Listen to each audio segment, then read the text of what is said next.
नमस्कार, तुम्हा सर्वांचं आपल्या स्टडी पॉइंट या यूट्यूब चॅनलमध्ये स्वागत आहे।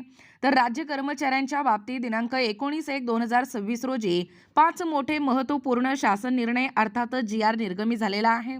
याबद्दल संपूर्ण सविस्तर जी.आर. या व्हिडिओच्या माध्यमातून जाणून घेणार आहोत।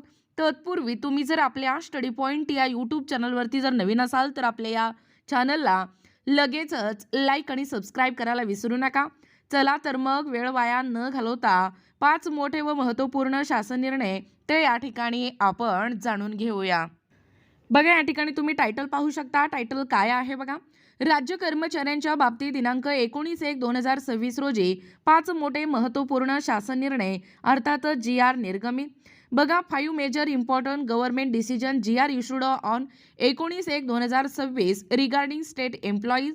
राज्य कर्मचाऱ्यांच्या बाबतीत दिनांक 19/1/2026 रोजी 5 मोठे महत्त्वपूर्ण शासन निर्णय निर्गमित करण्यात आले आहेत। पहिला आहे तात्पुरती पदोन्नती व पदस्थापना।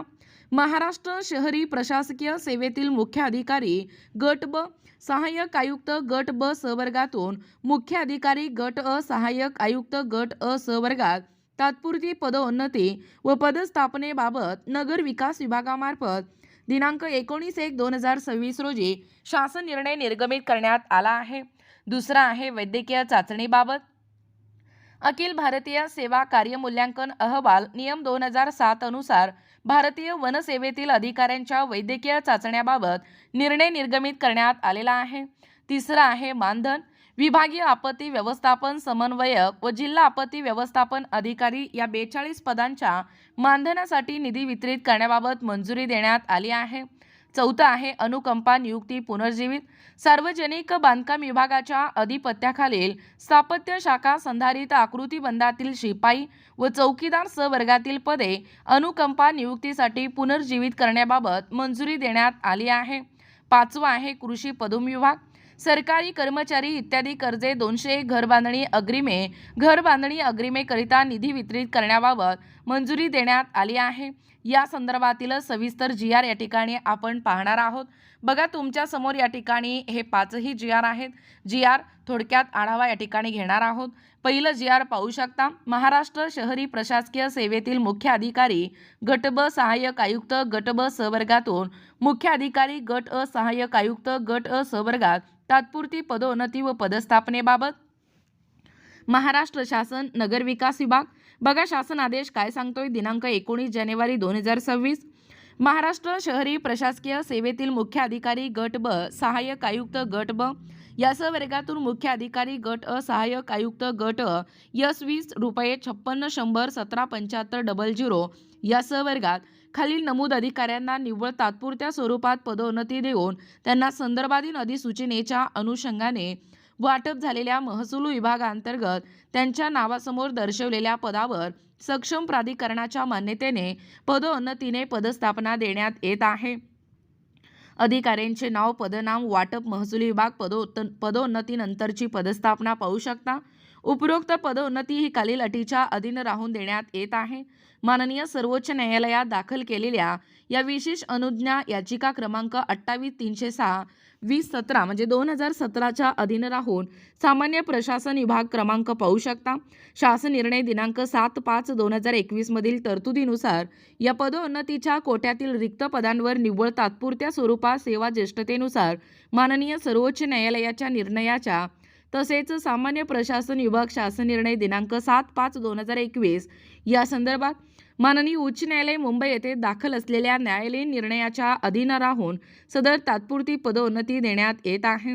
सदर पदोन्नती निव्वळ तात्पुरत्या स्वरूपाची असल्याने या तात्पुरत्या पदोन्नतीच्या परिणामी निवड सूचीतील अधिकाऱ्यांना नियमितपणाचा व सेवा ज्येष्ठतेचा कोणताही हक्क मिळणार नाही।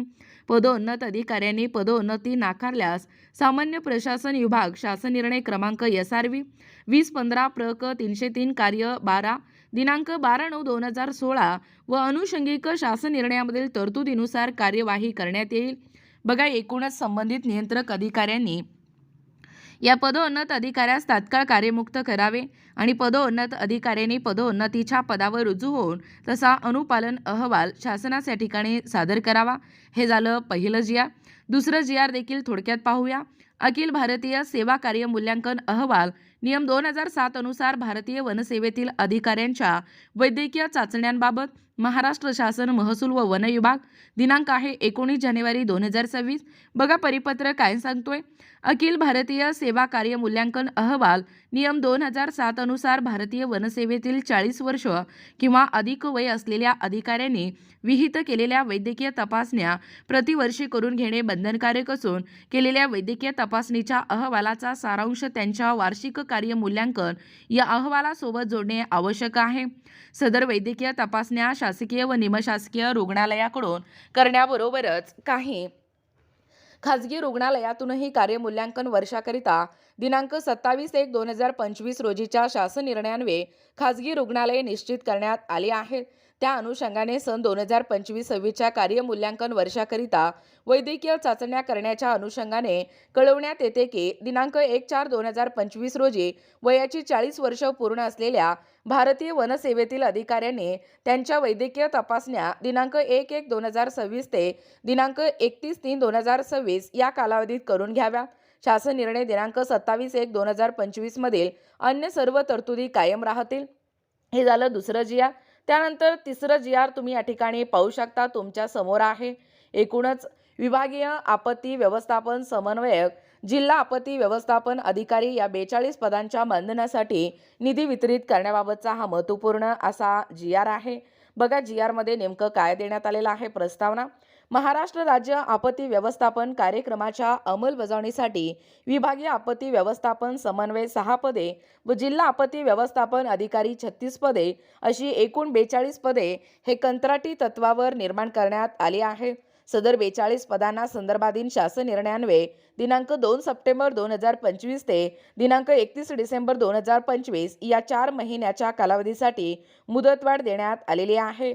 सदर पदांचे माहे ऑक्टोबर 2025 ते माहे डिसेंबर 2025 या महिन्याचे मानधन रक्कम रुपये 94,50,000 फक्त इतका अर्थसंकल्पीय वितरण प्रणालीवर BDS विभागीय आयुक्तांना वितरित करण्याची बाब शासनाच्या विचाराधीन होती.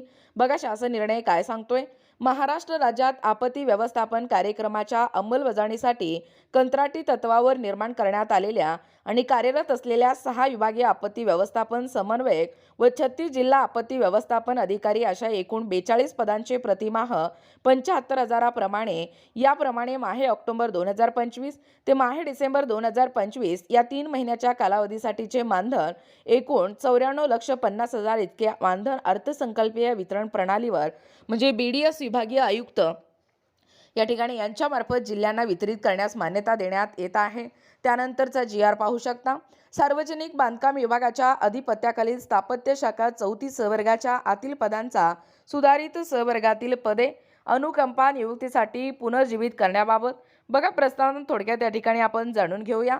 सार्वजनिक बांधकाम विभागाच्या अधिपत्याखाली स्थापत्य शाखा 34 संवर्गाच्या आतील पदांचा या कार्यालयाचा सुधारित आकृतीबंध दिनांक 10 ऑक्टोबर 2023 रोजी मंजूर करण्यात आला आहे. सदर आकृतीबंधात गट ड संवर्गातील शिपाई व चौकीदार हे संवर्ग मृत संवर्ग घोषित करण्यात आले आहेत. तदनंतर वित्त विभाग शासन निर्णय दिनांक 8 ऑगस्ट 2024 अन्वये दिनांक 13 जुलै 2021 या दिनांकानंतर मान्यता देण्यात आलेल्या आकृतीबंधात मृत ठरवलेल्या वाहन चालक व गट ड संवर्गातील अनुकंपा नियुक्त्या संदर्भात आवश्यक तितकी नियमित पदे राखीव ठेवण्याचे अधिकार प्रशासकीय विभागांना देण्यात आले आहेत. त्यानंतरचा जी आर तुम्ही पाहू शकता. महाराष्ट्र विनियोजन अधिनियम 2025 सन 2025-26 चे अनुदान वितरण महाराष्ट्र शासन दिनांक आहे 19 जानेवारी 2026. बघा प्रस्तावना. वित्त विभागाकडून अर्थसंकल्पीय वितरण प्रणालीवर या ठिकाणी बीम्स प्राप्त झालेल्या अनुदानाचा निधी नियंत्रक अधिकारी आयुक्त कृषी महाराष्ट्र राज्य पुणे, आयुक्त पशुसंवर्धन महाराष्ट्र राज्य पुणे, आयुक्त दुग्ध व्यवसाय महाराष्ट्र राज्य मुंबई व आयुक्त मत्स्य व्यवसाय महाराष्ट्र राज्य पुणे यांना वितरित करण्याची बाब शासनाच्या विचाराधीन होती. बघा शासन निर्णय काय सांगतोय. सन 2025-26 या आर्थिक वर्षातील कृषी पशुसंवर्धन दुग्ध व्यवसाय विकास व मत्स्य व्यवसाय विभागासाठी अर्थसंकल्पित झालेला व वित्त विभागाकडून बीम्स प्रणालीवर प्राप्त झालेला निधी पुढील प्रमाणे नियंत्रक अधिकाऱ्यांच्या अधीनस्थ ठेवण्यासाठी मान्यता देण्यात येत आहे. बघा एकूणच अशा पद्धतीने कशा प्रकारे या ठिकाणी मान्यता देण्यात येत आहे. एकूणच अशा पद्धतीने या ठिकाणी आत्ताच पाहिल्याप्रमाणे जे राज्य कर्मचारी आहेत या कर्मचाऱ्यांसाठी एकूणच दिनांक 19/1/2026 रोजी 5 मोठे महत्त्वपूर्ण शासन निर्णय या ठिकाणी निर्गमित झालेला आहे. याबद्दल संपूर्ण सविस्तर माहिती या व्हिडिओच्या माध्यमातून जाणून घेण्याचा प्रयत्न केलेला आहोत. अशाच प्रकारचे नवनवीन अपडेट पाहिजे असतील किंवा तुम्हाला जर आमच्या अध्यापनाचे व्हिडिओ आवडत असतील किंवा तुम्ही जर आपल्या स्टडी पॉइंट या यूट्यूब चॅनलवरती जर नवीन असाल तर आपल्या या चॅनलला लगेचच लाईक आणि सबस्क्राईब करायला विसरू नका. भेटूया अशाच पुढच्या नवीन व्हिडिओमध्ये. तोपर्यंत धन्यवाद.